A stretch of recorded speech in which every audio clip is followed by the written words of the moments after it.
इन दिनों छत्तीसगढ़ में एक नियम का बहुत ज्यादा विरोध किया जा रहा है और विरोध जो है वो मसीह समाज के लोगों के द्वारा किया जा रहा है और इस नियम का नाम है छत्तीसगढ़ धर्म स्वतंत्र विधेयक। तो इस नियम का विरोध छत्तीसगढ़ के मसीही समाज के लोग क्यों कर रहे हैं? आइए हम हमारे बीच में एक भाई हैं, विश्वासी भाई हैं, उनके माध्यम से हम कुछ बातों को जानने की प्रयास करते हैं। भाई, आप कौन से धर्म को मानते हैं? देखिए, छत्तीसगढ़ में बहुत सारे अभी गरमाया हुआ है माहौल धर्म के नाम से। और सबसे पहली बात कहूँ कि जो धर्म होती है ना, इसी के नाम से आज लोग लड़ रहे हैं। हम्म, लेकिन हमारा जो संविधान है वो धर्म के आधार पे नहीं चलता है। किसी इंसान कुछ बोल दिया उसके आधार पे नहीं चलता है। मैं जो है कोई भी धर्म को माना, ठीक है। ये जरूरी नहीं है कि आप मेरा धर्म जाने, लेकिन उससे ज्यादा ये जरूरी है कि आप संविधान को मानते हैं कि नहीं। क्योंकि ये जो देश है वो संविधान से चलता है, किसी धर्म से नहीं चलता है। देखिए, अभी जो छत्तीसगढ़ का जो लोगों का प्रतिक्रिया है इस नियम के लिए, हिंदू लोग इसका सपोर्ट कर रहे हैं, मसीही लोग बस वो हैं जो इसका विरोध कर रहे हैं। तो क्या ये विरोध इस बात को भी प्रकट कर रहा है कि कहीं ना कहीं धर्मांतरण हो रहा है? देखिए सर, धर्मांतरण की बात करूं, बहुत सुनने में मिल रहे हैं आजकल, धर्मांतरण कर रहा है, धर्मांतरण कर रहा है। सबसे पहले मैं दर्शकों को मेरा नाम बता दूं। मेरा नाम मोहित दास है और मैं ओबीसी कैटेगरी से बिलोंग करता हूं, ठीक है। तो मैं ओबीसी से हूँ और यूं कहूं तो ओबीसी से हूं। और मेरी जो आस्था है ना, मेरी जो आस्था है वो यीशु मसीह पर है। अब आप बात कर रहे हैं अवैध धर्मांतरण को लेकर, ठीक है। बार बार आरोप लगाया जा रहा है, मसीहों पर खास करके आरोप लगाया जा रहा है, बैनर पोस्टर बनाया जा रहा है बीजेपी सरकार के द्वारा, पादरियों को भगाया जा रहा है, लोभ लालच के तमाम प्रकार की मीम्स बनाया जा रहा है। और झूठे अवैध धर्मांतरण शब्दों का ये मायाजाल है, इसको समझिएगा, हम ध्यान से समझेंगे कि अवैध धर्मांतरण जो किया जा रहा है ना, तो सबसे पहली बात समझते हैं संविधान के प्रकाश में होता है, ठीक है। हमारा जो संविधान है आर्टिकल 25 वो हमें धर्म की आजादी देती है, धर्म चुनने की हमें आजादी देती है कि इंडिया में रहने वाला कोई भी नागरिक जो है आर्टिकल 25 के अनुसार कोई भी धर्म को क्या कर सकता है, वो मान सकता है, चुन सकता है, उसका अनुसरण कर सकता है। ओके, ठीक। तो अब बात करते हैं आस्था, ठीक है। धर्म अलग होती है और आस्था अलग होती है, विश्वास अलग होता है, दोनों का डेफिनेशन अलग अलग है। ओके, थोड़ा सा क्लियर कीजिए इसको कैसे। देखिए, यही पे माजरा गलत हो रहा है आजकल, लोग ब्लेम इसलिए लगा रहे हैं अवैध धर्मांतरण, अवैध धर्मांतरण। तो मैं बात करूंगा धर्मांतरण करने का अधिकार किसको है, धर्मांतरण कराने का अधिकार किसको है। क्या आप मेरा धर्मांतरण करा सकते हैं?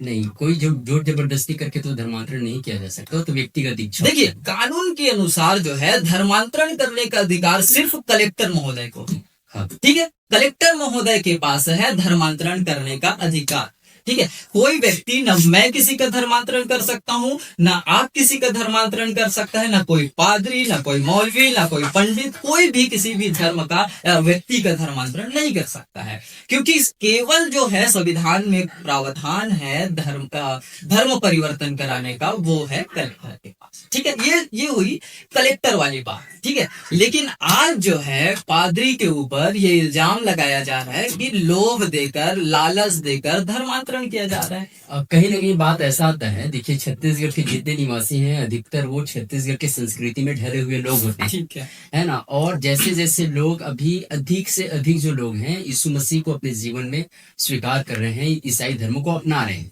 तो कहीं ना कहीं छत्तीसगढ़ में एक ऐसा प्रश्न भी उठ रहा है कि छत्तीसगढ़ की जो संस्कृति है वो कहीं ना कहीं कम होते जा रहा है, उसको दबाया जा रहा है धर्मांतरण के द्वारा। आप इसको कैसे देखते हैं? देखिए सर, धर्मांतरण, फिर आप बोल रहे हैं कि बहुत सारे लोग छत्तीसगढ़ में धर्मांतरण हो रहे हैं, धर्मांतरण है ना, ईसाई धर्म में कन्वर्ट हो रहे हैं।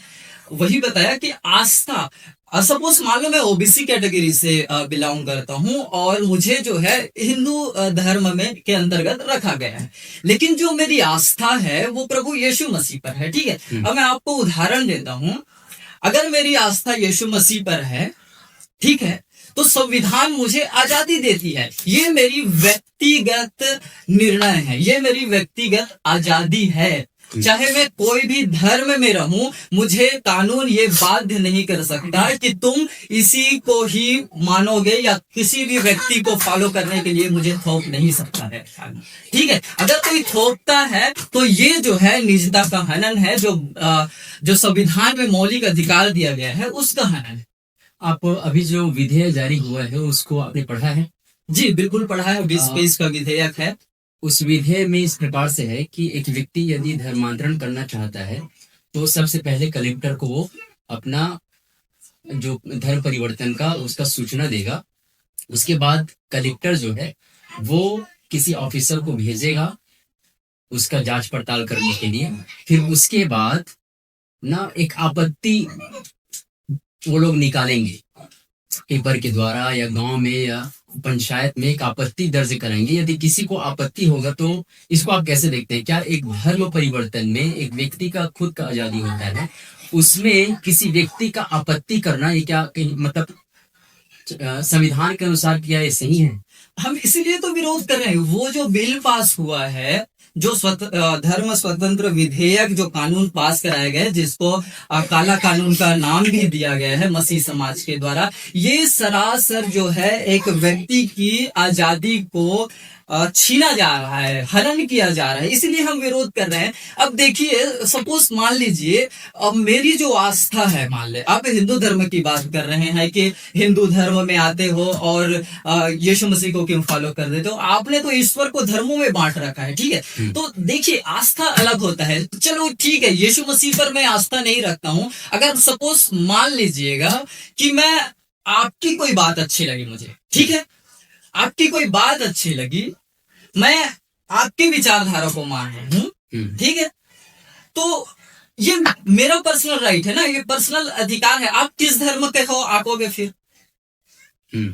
कैसे आप आकलन करोगे कि ये कौन से धर्म से बिलोंग है? तो मेरी मर्जी, मैं कुत्ता को मानूं, बिल्ली को मानूं, चाहे किसी व्यक्ति के विचारधारा को मानूं या किसी को भी मानूं, भाई ये तो मेरा पर्सनल आजादी है, ये मेरा विश्वास है और कोई दूसरा उसमें हस्तक्षेप नहीं कर सकता। और ये जो कानून आया है ना, इसमें जो है हस्तक्षेप तीसरा व्यक्ति कर रहा है। अब सपोज मान लो मैं जो है ऑफिशियल तौर पे समझो कि मैं क्रिश्चियनिटी जो ईसाई धर्म है उसको मैं कलेक्टर के द्वारा ऑफिशियल तौर पे अपनाना भी चाहूंगा। ठीक है, 7 दिन का प्रोसेस है, 60 डेज का, कि मैं उसको सूचना दूंगा। उस 60 डेज के अंतर्गत मुझे फलाना व्यक्ति आएगा। सपोज आप ही आके मुझे क्या करोगे, आपत्ति डाल दोगे कि ये जो है ईसाई धर्म नहीं अपना सकता। तो ये कहाँ रहा फिर मेरी निजता का जो आजादी है, जो कानून मुझे देता है? निजता का हनन आपको दिख रहा है कि नहीं? यहाँ पे निजता का हनन दिख रहा है, फिर साथ ही साथ एक इच्छा, एक व्यक्तिगत इच्छा भी यहाँ पर। हाँ, यहाँ पे फ्री विल का टोटल यहाँ पे खत्म किया जा रहा है ना भाई। हम अपने मन से जी नहीं सकते हैं, अपने मन से किसी चीज को चुनाव नहीं कर सकते, अपने मन से कुछ कर नहीं सकते हैं। तो फिर ये सरासर हमारा जो संविधान को मारा जा रहा है। संविधान जो एक आत्मा है, जो स्वतंत्रता की आजादी देती है, हर एक व्यक्ति को समानता की आजादी देती है, हर एक व्यक्ति को धर्म चुनने की आजादी देती है, हर एक व्यक्ति को अपनी आस्था किसी पर भी रखने की आजादी देती है और उसे मानने की आजादी देती है, पालन करने की आजादी देती है। उस पर हमला किया जा रहा है ये बिल। और आप बोल रहे हैं कि एक रीति रिवाज ना, जो कि रीति रिवाज की बात काफी दिनों से चल रहा है कि तुम हिंदू धर्म के रीति रिवाज को क्यों छोड़ रहे हैं, ईसाई धर्म के बातों को क्यों मान रहे हैं? ठीक है, ये रीति रिवाज, अब सपोज रीति रिवाज बनाया किसने? इंसानों ने ना, इंसानों ने रीति रिवाज बनाया। अब जो रीति रिवाज मुझे अच्छा नहीं लगेगा, सपोज मान लो जो सती प्रथा चल रहा था ना, आप इतिहास उठा के देखेंगे, सती प्रथा चल रहा था, ठीक है, देवदासी प्रथा चल रहा था, और भी बहुत सारे कुरीतियां चल रहा था हमारे देश में। ठीक है, तो क्या हम आज भी उस रीति रिवाज को माने? लेकिन हमारा जो संविधान जो है वो अधिकार देता है कि हमारी जो आस्था है, मैं किसी भी रीति रिवाज को फॉलो कर सकता हूं, कोई भी मुझे जबरदस्ती किसी भी रीति रिवाज को थोप नहीं सकता।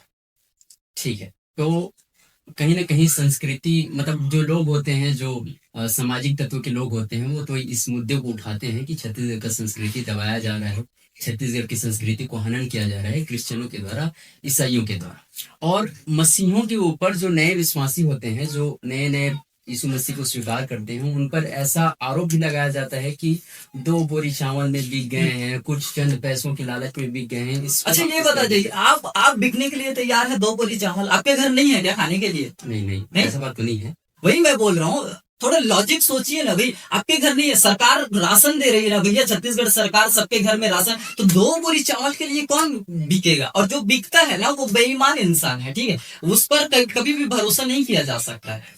तो ये सरासर झूठ है। अभी तक कोई भी साबित नहीं हुआ है कि सच में 2 बोरी चावल देकर या लालच देकर किसी का धर्मांतरण किया गया है। और कोर्ट में भी ये मेरे पास उसका वो है सबूत है कि यहाँ पे जो कोर्ट है वो कहा गया है कि जो धर्मांतरण का झूठा आरोप लगाया गया था पादरी के ऊपर, अवैध धर्मांतरण करवाता है, तो कोर्ट ने उसे बरी किया है। ठीक है, कोर्ट ने उसे बरी किया है कि ऐसे कोई भी बातें नहीं हुआ है, लोभ लालच वाली बातें करके वहां पे नहीं। यहाँ पे यही है, धर्मांतरण का लगाया आरोप जांच में फर्जी निकला मामला।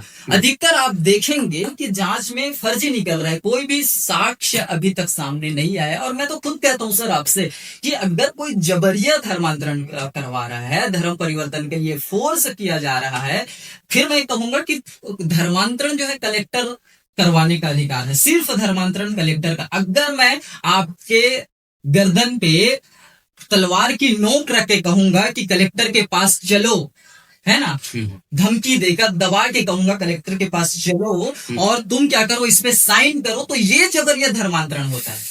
अच्छा। समझ रहे हैं? अगर मैं वही कलेक्टर करवाता है ना भाई, मेरे कहने से आप कैसे ईसाई बन गए ये बताओ। लेकिन उस नियम में इस प्रकार की भी बातें हैं कि जैसे कोई पास्टर 2 या 2 से अधिक व्यक्तियों को बैठा कर उसको सुसमाचार सुना रहा हो या बाइबल की बातें बता रहा हो, तो उस नियम के तहत ये असंवैधानिक और ये उस पर गलत, मतलब उस पर सजा की भी प्रावधान है। जी, सरासर गलत है। हम इसीलिए उसको काला कानून का नाम दिए हैं। जो वो प्रावधान जो लिखा गया है वो एक व्यक्ति विशेष कम्युनिटी को टारगेट किया जा रहा है। और वही मैं बोला ना कि हम 2 व्यक्ति बात कर रहे हैं, आपको मैं सपोज मान लो यीशु मसीह के बारे में ही बता दिया, ठीक है, तो फलाना व्यक्ति आएगा, तीसरे व्यक्ति ये कहेगा कि धर्मांतरण कर रहा है, मेरा नाम लेगा, धर्मांतरण कर रहा है, तो ये तो सरासर गलत है ना। और वही जो है बिना पेश के तीसरा व्यक्ति के कहने पर मुझे जेल में डाल दिया जाएगा, तो ये तो सरासर मेरी जो आजादी है उसको छीना जा रहा है। और दूसरा, और उससे भी बड़ी बात आप सुनिएगा, ठीक है, वो उससे भी बड़ी बात क्या है, ऊपर से मुझ पर दोष लगाएगा, मुझे जेल में डाल देगा, लेकिन मुझे ही वो बेगुनाही का साबित करना पड़ेगा। तो ये तो इम्पॉसिबल है ना। और कानून ये कहता है कि जब तक कोई अपराधी साबित नहीं हो जाता तब तक वो अपराधी नहीं गिना जाता। लेकिन यहाँ पे इस कानून में तो उल्टा देखा जा रहा है कि यहाँ पे अपराधी साबित कर दिया जा रहा है सरासर। अच्छा, तो एक बात और है, छत्तीसगढ़ में इस प्रकार से अभी जो नियम निकला है उस पर बहुत सारे लोगों ने अभी फिलहाल में रायपुर में प्रोटेस्ट किए हैं। लगभग 50-60 हजार से भी ज्यादा लोग वहां पर आए हुए थे। आप इसको कैसे देखते हैं? क्या मतलब इतनी बड़ी संख्या में लोगों का आना इस बात को ही प्रकट कर रहे हैं कि वाकई में कहीं धर्मांतरण हुआ है? और उस झुंड में, उस ग्रुप में वहां पर जो रैली निकाले थे उसमें ऐसे भी लोग थे जो धर्म से हिंदू हैं लेकिन यीशु मसीह को मान रहे हैं।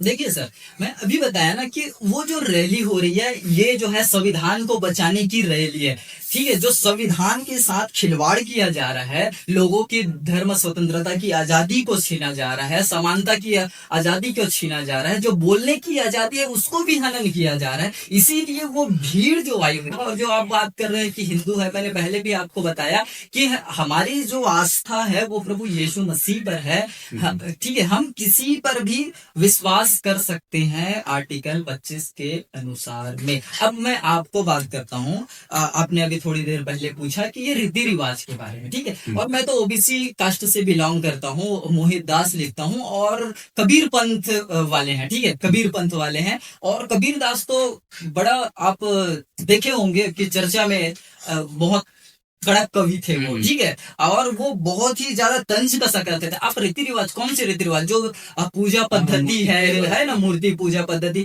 तो मैं तो ओबीसी से बिलोंग करता हूँ, कबीर पंथ के मानने वाले हूँ। और कबीर दास तो कहता है कि अपने कवि में, पत्थर पूजे हरी मिले तो मैं पूजी पहाड़, ठीक है, याते ये चक्की भली पीस खाए संसार। अगर पत्थर पूजने से ईश्वर प्राप्त हो जाते तो मैं तो पहाड़ को पूजूंगा। कितना बड़ी तंज है। तो ये तो जो मैं जिस बैकग्राउंड से आता हूँ कबीरपन से, वो खुद कबीरदास कहते हैं। तो क्या कहेंगे, ये क्या जब मैं फॉलो कर रहा हूँ तो क्या मैं उस कुरीति को छोड़ रहा हूँ जो कबीरदास ने बताया? तो क्या कबीरदास ने भी धर्मांतरण किया था क्या? कबीरदास ने धर्मांतरण किया था क्या? ये जब बात बोल रहे हैं, ठीक है, ये अपनी आस्था को प्रकट, ये अपने विश्वास को बता रहा है, अपनी विचारधारा को बता रहा है। सबको सोचने की आजादी है, सबको अब जैसा मान सकता है, अपने अपने रीति रिवाज के अनुसार सबको पालन करने के अधिकार है। आपको किसी के ऊपर थोप नहीं सकते कि आपको मूर्ति पूजा करना ही पड़ेगा, आपको ये नियम मानना। अब मरने के बाद क्या किया जाता है हिंदू धर्म में? मुंडन किया जाता है। कबीरदास भी उस मुंडन पे भी कहा गया है, उसमें कहता है मुंह मुड़ाए हरि मिले, सब कोई ले मुड़ाए, बार बार के मुड़न के भेड़ न बैकुंठ जाए। ठीक है, यहाँ है अगर मुड़ मुड़ाने से बैकुंठ चला जाता है, ये जो हो जाता है, ये कहता है कि बार बार भेड़ भी मुड़ाते हैं भाई, बार बार उसका जो बाल है ना निकाला जाता है, तो वो तो बैकुंठ नहीं जा रहा है, स्वर्ग नहीं जा रहा है ना।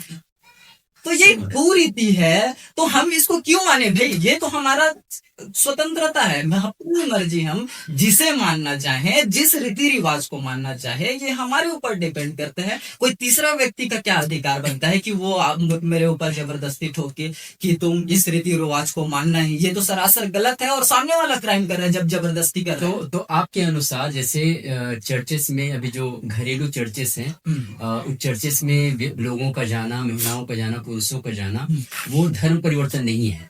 बिल्कुल नहीं है, ये आस्था है। धर्म एक अलग बात होती है, आस्था और विश्वास एक अलग बात होती है। एक व्यक्ति जो है धर्म परिवर्तन तभी, सपोज मान लो, वही मैं बताया कि कलेक्टर के पास जाता है और वो धर्म परिवर्तन करा लेता है कि मैं हिंदू हूं, अब क्रिश्चियन बनना चाहता हूं। ऑफिशियल तौर पे जब तक वो ना कराए तब तक उसका धर्म परिवर्तन नहीं हो सकता है कानून के अनुसार, आर्टिकल 25। लेकिन जो कानून कहता है कि हमारा जो अंतरात्मा है, जो आस्था और विश्वास की बात करती है, वो विश्वास हम किसी पर भी रख सकते हैं, किसी भी धर्म में रहते हुए भी। चाहे मैं वही बताए कुत्ता पर भी मैं विश्वास कर सकता हूँ, आपके बताए मार्गों पर भी मैं चल सकता हूँ। अब आपकी जो विचारधारा है, जैसे अब मैंने बताया कि अभी कबीरदास का उदाहरण दिया मैंने कि कबीरदास को आप कौन से धर्म में गिनेंगे?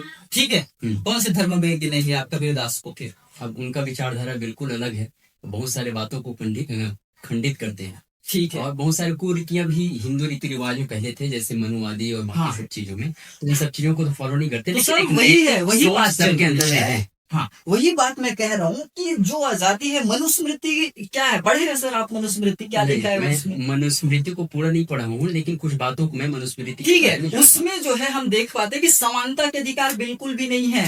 ठीक है, दलित पिछड़े को वो तुच्छ समझते हैं। ठीक है, और आप देख लिए हैं कि पहले जब दलित व्यक्ति चला करता था तो उसके पीछे में झाड़ू बांधा करते थे ताकि उसका पैर का निशान बने, तो उसको, ये तो रीति रिवाज है। तो ये क्या रीति रिवाज को हम फॉलो करते हैं? आज भी हम गुलाब बनाते रहे। जो बाबा साहब भीमराव अंबेडकर जी है, उसने कितनी मशक्कत किया है, कितना मेहनत किया है सबको एक समानता में लाने के लिए, और आज जो है संविधान के ऊपर आक्रमण किया जा रहा है। तो क्या हम चुप रहेंगे?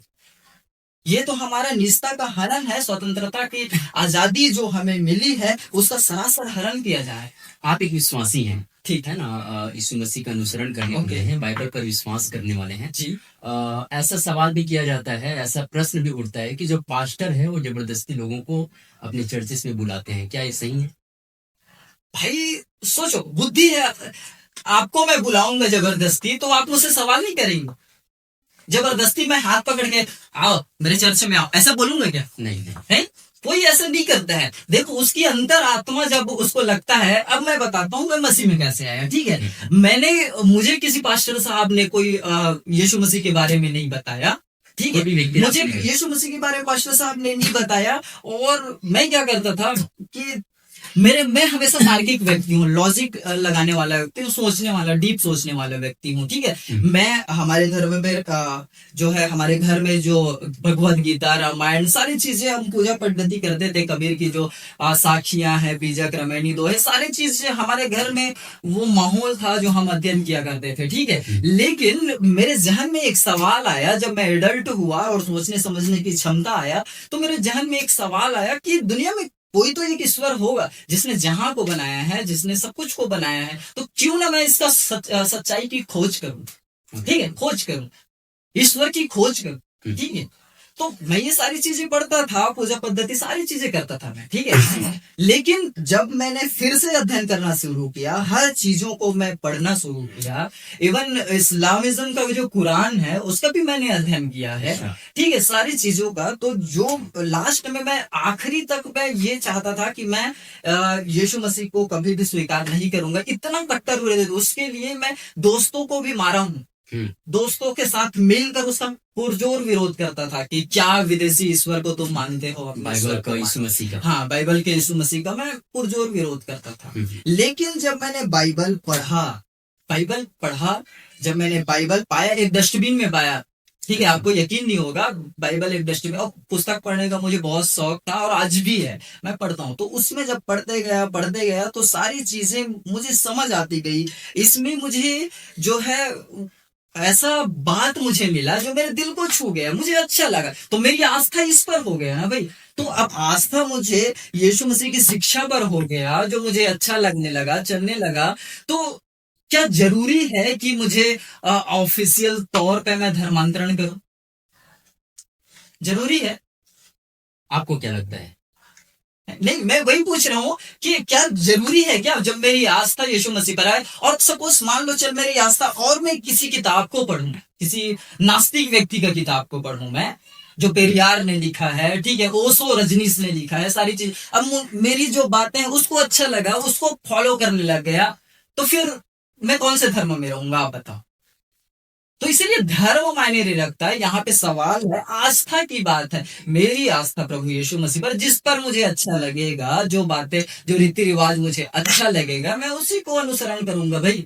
किसी की जोर जबरदस्ती से तो मैं नहीं कर सकता। आप ये कह रहे हैं कि जो पास्टर के ऊपर आरोप लगाया जाता है कि लोगों को जबरदस्ती लालच देकर या 2 बोरी चावल देकर या चंद पैसे देकर लोगों को, भोले भाले छत्तीसगढ़ के लोगों को बुलाते हैं ऐसे करके, तो गलत है। जी बिल्कुल सरासर गलत है। अगर कोई ऐसा करता है, मैं यही कहता हूँ, आपके कैमरा के माध्यम से मैं यही कहता हूँ, अगर कोई ऐसे जबरिया करता है तो वो सरासर गलत है, उसके खिलाफ FIR होनी चाहिए, उसको कानूनी सजा मिलनी चाहिए। लेकिन मैं समझता हूँ कि छत्तीसगढ़ की जो जनता है वो पढ़ी लिखी जनता है, इतने भी गंवार नहीं है जो 2 बोरी चावल में बिक जाए। तो आप उन लोगों को क्या संदेश देना चाहते हैं, उन लोगों को क्या जवाब देना चाहते हैं जो मसीहियों को सताते हैं, जैसे RSS के लोग हैं, बजरंग दल के लोग हैं, या हिंदू संगठन के लोग हैं, कुछ लोग भगवा गमछे को लगाकर चले जाते हैं लोगों को सताने के लिए, उन लोगों के लिए आप क्या संदेश देना चाहते हैं? देखिए, मैं यही कहना चाहूंगा, जो लोग इस प्रकार के असामाजिक तत्व के लोग हैं, ठीक है, असामाजिक तत्व के लोग, मैं देखो पूरे हिंदू धर्म को नहीं कहूंगा, हर धर्म में कुछ ना कुछ होती है, लेकिन मैं वही कह रहा हूँ जो बजरंग दल इन दिनों में मीडिया के द्वारा देखने के लिए मिलता है, सोशल मीडिया में मेरे पास बहुत सारे वीडियोस हैं, जो जय श्री राम के नारे लगाकर चर्च को तोड़ा फोड़ा जा रहा है, चर्च के विश्वासी को आए दिन रायपुर छत्तीसगढ़ में बहुत सारे हाउस चर्चेस पे अटैक किया जा रहा है, और ऊपर जो है पादरी के ऊपर केस दर्ज किया रहा है। वो कौन कर रहे हैं, उत्पात कौन मचा रहा है? बजरंग दल हिंदू परिषद वाले, ठीक। लेकिन आरोप किस पर लग रहा है? पास्टर साहब के ऊपर, ठीक है, उल्टा। तो यहाँ जो है छत्तीसगढ़ में जो कानून व्यवस्था है वो चरमरा गया है पूरी तरीके से, ठीक है। और बीजेपी की सरकार जो है वो जो है हिंदू की सरकार है, यहाँ प्रतीत हो रहा है इस कानून से, ठीक है। लेकिन मैं उन लोगों को कहना चाहता हूँ जो सता रहे हैं, मसीहों को सता रहे हैं। देखिए, मसीह जो है एक शांति प्रिय जो है एक लोग हैं, शुरू से हम देखने के लिए पाते हैं, और बाइबल कभी भी नहीं सिखाती है कि इस तरीके से उत्पात मचाओ, किसी को धर्म के नाम से मारो काटो, ये कभी भी नहीं सिखाता है। मसीह तो प्यार का संदेश दिया, उसी प्यार के खातिर जो है सलीब पर कुर्बान हो गए यीशु मसीह, और मुर्दों में से तीसरे दिन जी उठा है यीशु मसीह। हम उस प्यार को हम जानते हैं, यीशु मसीह ने जो प्यार, और मैं वही संदेश देना चाहता हूँ, सबसे यीशु मसीह जो है प्यार करता है, सबके लिए यीशु मसीह ने जान दिया है। इसीलिए मैं यही संदेश देना चाहता हूँ, सभी लोग चाहे कोई भी धर्म से हो, प्यार के साथ रहे, भाईचारे की एकता में रहे, और यही जो है मानवता का संदेश है। धर्म से, मजहब से सबसे ऊपर उठकर जो है भाईचारे की भावना रखें और एक साथ मिलजुल कर प्यार से रहे और छत्तीसगढ़ में शांति कायम करें। एक आखिरी सवाल आपसे करना चाहूंगा। आप पढ़े लिखे व्यक्ति हैं, संविधान के बारे में जानकारी रखने वाले व्यक्ति हैं, और बाकी जी, मैं लॉ का स्टूडेंट भी हूँ। बाकी सब चीजों को अच्छी रीति से पढ़े हैं मुझे लगता है। तो आप जैसे पढ़े लिखे हैं तो आप तो इसको डिफेंड कर ले रहे हैं, लेकिन ऐसे बहुत सारे मसीही लोग भी हैं जो यीशु मसीह को मानते हैं, वो इन चीजों को डिफेंड नहीं कर पाते। जब उनके पास में लोग जाते हैं, सवाल करते हैं, तो उनको डिफेंड नहीं कर पाते। उनके लिए आप क्या संदेश देना चाहते हैं संवैधानिक तरीका से? देखिए सर, देखो बहुत सारे लोग हैं, हर लोग जो माइक के सामने ऑन कैमरा, बहुत सारे लोग बोलने के लिए अच्छे अच्छे लोगों का पसीना छूट जाता है, ठीक है। तो मैं यही कहना चाहता हूँ, संवैधानिक तरीके से जो भी कोई जो है वहां बिलीवर्स है, ठीक है, वो जो है प्रार्थना करता है, अपनी आस्था किसी पर भी रखता है, वो यीशु मसीह पर या यीशु मसीह की शिक्षा पर या कोई भी अन्य देवी देवता पर आस्था रखता है, जो भी आस्था रखता है वो उनका निजी अधिकार है, ठीक है। वो जो है मान सकता है, किसी भी आस्था, किसी पर भी आस्था रख सकता है, किसी भी रीति रिवाज को वो मान सकता है। कोई भी तीसरा बोल रहे हैं कि तो चर्च में बैठना, बाइबल पढ़ना, प्रार्थना करना, या चर्च जाना, या किसी लोगों से मुलाकात करना या मीटिंग अटेंड करना, ये धर्म परिवर्तन के प्रोसेस में नहीं आता। ये धर्म परिवर्तन के प्रोसेस में बिल्कुल नहीं आता है। ये आस्था और विश्वास की बात है। वही कहा ना सर मैंने आपको कि मैं ओबीसी कैटेगरी से बिलोंग करता हूं। अगर मेरी जो आस्था है एक कुत्ते पर हो गया, या कोई राहगीर चलते हुए व्यक्ति जिसका मैं धर्म नहीं जानता हूं उसकी बातों पर हो गया, ठीक है, तो मैं उसको अनुसरण करने लगूं, तो आप कौन से धर्म में मुझे रखेंगे? कौन से धर्म में रखेंगे आप? कौन से धर्म का है कि नहीं? इसलिए बात कर रहा हूं कि ऑफिशियली जो है, ठीक है, जब तक मैं धर्म परिवर्तन ना करा लूं कलेक्टर के पास ऑफिशियल तरीके से, तब तक मैं हिंदू हूं तो हिंदू रहूंगा। लेकिन जो ये मेरी आस्था की बात है, मैं किसी भी ईश्वर पर आस्था रख सकता हूं, उसकी उपासना कर सकता हूं, उसकी बातों को मान सकता हूं। तो दोस्तों, जैसे कि हमने भाई से सुना, अभी जो नियम बना हुआ है वो कहीं ना कहीं निजता का हनन है, स्वयं की इच्छा का हनन है, और जो संविधान में अनुच्छेद 25 है उसका भी हनन किया जा रहा है इस नियम के अनुसार, भाई के अनुसार जो यहाँ पर बातें की जा रही है। तो इसी के विरोध में कहीं ना कहीं छत्तीसगढ़ के जो मसीही समाज है इसका विरोध कर रहे हैं।